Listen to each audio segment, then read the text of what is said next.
everyone, welcome to my channel Lasya ക്രിയേഷൻസിന്റെ ഒരു പുതിയ എപ്പിസോഡിലേക്ക് എല്ലാവർക്കും സ്വാഗതം. ഞാനിവിടെ ചെയ്യാൻ പോകുന്നത് ഒരു എഗ് റാപ്പ് ആണ്. സാധാരണ നമ്മൾ ചോറും പിന്നെ അതുപോലെ തന്നെ കോഴിമുട്ടയും കൊണ്ട് ചെയ്യാവുന്ന ഒരു ഈസി ആയിട്ടുള്ള ഒരു റാപ്പാണ് ഞാനിവിടെ ചെയ്യാൻ പോകുന്നത്. ഈ വീഡിയോയിലേക്ക് കടക്കുന്നതിന് മുമ്പ് നിങ്ങൾ എൻ്റെ ചാനൽ ഇതുവരെ സബ്സ്ക്രൈബ് ചെയ്തിട്ടില്ലെങ്കിൽ ഒന്ന് സബ്സ്ക്രൈബ് ചെയ്യുക. താഴെയുള്ള ബെല്ലൈക്കണും കൂടെ അമർത്തി കഴിഞ്ഞാൽ ഞാൻ ഈ വീഡിയോ ഇടുമ്പോൾ തന്നെ നിങ്ങൾക്ക് കാണാൻ സാധിക്കും. അപ്പോൾ നമുക്ക് ഈ വീഡിയോയിലേക്ക് കടക്കാം. ഇത് എങ്ങനെയാണ് ചെയ്യാമെന്ന് നോക്കാം.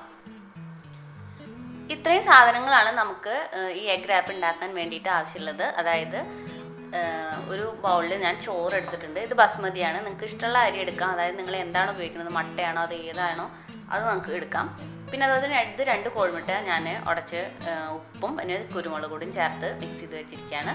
പിന്നെ ഒരു തക്കാളി, കുറച്ച് ഇടത്തരം തക്കാളിയാണ് എടുത്തിരിക്കുന്നത്. പിന്നെ കുറച്ച് സവോള അരിഞ്ഞിട്ടുണ്ട്. പിന്നെ വേണ്ടത് മുളക് പൊടിയും ആവശ്യത്തിന് ഉപ്പും പിന്നെ അതുപോലെ തന്നെ എണ്ണ. നിങ്ങൾ ഏത് എണ്ണയാണ് ഉപയോഗിക്കുന്നത്, വെളിച്ചെണ്ണ ഏതായാലും മതി.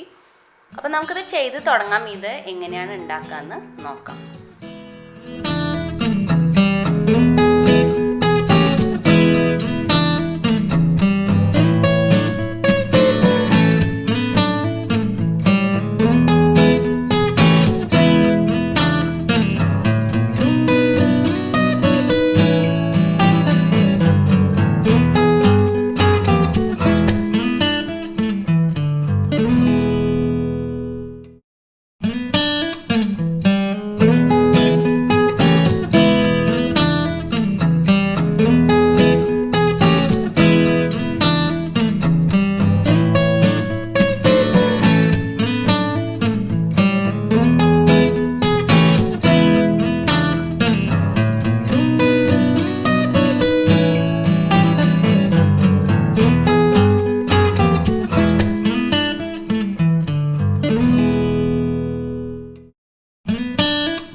എഗ് റാപ്പ് ഇവിടെ റെഡി ആയിട്ടുണ്ട്. മനസ്സിലായില്ലേ? നല്ല എളുപ്പമാണ്. ഈ തക്കാളിക്ക് പകരം വേണമെങ്കിൽ നമുക്ക് കുറച്ചും കൂടെ വെജിറ്റബിൾസ് ഒക്കെ ചേർത്തിട്ടും ഉണ്ടാക്കാം. നല്ല ഹെൽത്തിയാണ്. ബ്രേക്ക്ഫാസ്റ്റ് ആയിട്ട് കഴിക്കാം, ഡിന്നറായിട്ട് കഴിക്കാം. അപ്പോൾ കുട്ടികൾക്കൊക്കെ ചോറുണ്ണാനൊക്കെ മടിയുള്ളവർക്ക് ഇങ്ങനെ കൊടുക്കാം, ഇഷ്ടാവും. അപ്പോൾ നിങ്ങളെല്ലാവരും ചെയ്ത് നോക്കുക. നല്ല ഹെൽത്തിയാണ്, എളുപ്പമാണ്. ഈ വീഡിയോ നിങ്ങൾക്ക് ഇഷ്ടമായിട്ടുണ്ടെങ്കിൽ എൻ്റെ ചാനൽ സബ്സ്ക്രൈബ് ചെയ്യുക, ലൈക്ക് ചെയ്യുക, ഷെയർ ചെയ്യുക, കമൻറ്റ് ചെയ്യുക. ഇതുപോലത്തെ നല്ല യൂസ്ഫുൾ വീഡിയോ ആയിട്ട് ഇനി വരാം. അതുവരെയും bye. Thank you for watching.